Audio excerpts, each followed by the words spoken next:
Hi guys, welcome to our channel mister Sisindri. Bigg Boss హౌస్లో అసలు ఏం జరుగుతుందో ఎవరు ఊహించలేం. ఏ క్షణం ఏం జరుగుతుందో ఎవరికీ తెలియదు.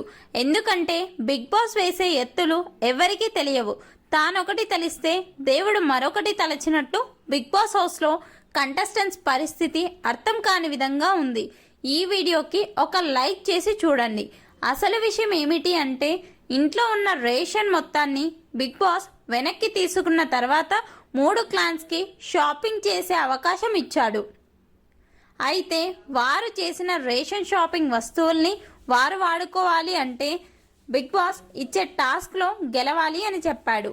ఇక ఇందులో భాగంగా బిగ్ బాస్ మొదటి ఛాలెంజ్ ఇచ్చాడు. మొదటి ఛాలెంజ్ ఏమిటి అంటే లెమన్ మోస్. ఈ టాస్క్లో యష్మి క్లాన్ విన్నర్గా నిలిచారు.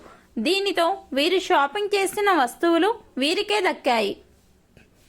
ఆ తర్వాత నైనికా క్లాన్ అలాగే నిఖిల్ క్లాన్కి మరొక టాస్క్ ఇచ్చాడు. ఆ టాస్క్ ఏమిటి అంటే, బిగ్ బాస్ బజర్ మోగగానే వస్తువుల పేర్లు చెప్తాడు. ఆ వస్తువులు కరెక్ట్గా తీసుకొని రావాలి. అలాగే కొన్ని వస్తువుల్ని కొలతలతో తీసుకొని రమ్మని కూడా చెప్పడం జరిగింది. ఈ టాస్క్లో నైనికా క్లాన్ నుండి సీత పోటీలో ఉంటే, నిఖిల్ క్లాన్ నుండి మణికంఠ టాస్క్లో పోటీ పడ్డారు. అయితే చివరికి ఈ టాస్క్లో నైనికా టీం విన్నర్గా నిలిచారు. దీనితో నైనికా క్లాన్కి తాము షాపింగ్ చేసిన వస్తువులు దక్కాయి. అయితే బిగ్ బాస్ ఇచ్చిన 2 అవకాశాలని మిస్ చేసుకోవడంతో నిఖిల్ టీంకి బిగ్ బాస్ పనిష్మెంట్ ఇవ్వడం జరిగింది. నిఖిల్ టీం షాపింగ్ చేసిన వస్తువుల్ని స్టోర్లో పెట్టమని చెప్పి వారి కోసం రాగి పిండి పంపించాడు. ఈ వీక్ మొత్తం నిఖిల్ క్లాన్ రాగి పిండి మాత్రమే ఆహారంగా తీసుకోవాలని బిగ్ బాస్ చెప్పాడు.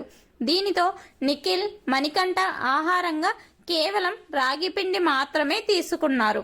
ఈ వీడియోపై మీ అభిప్రాయాన్ని కామెంట్స్ రూపంలో తెలపండి. అలాగే మన ఛానల్ను సబ్స్క్రైబ్ చేసుకోండి.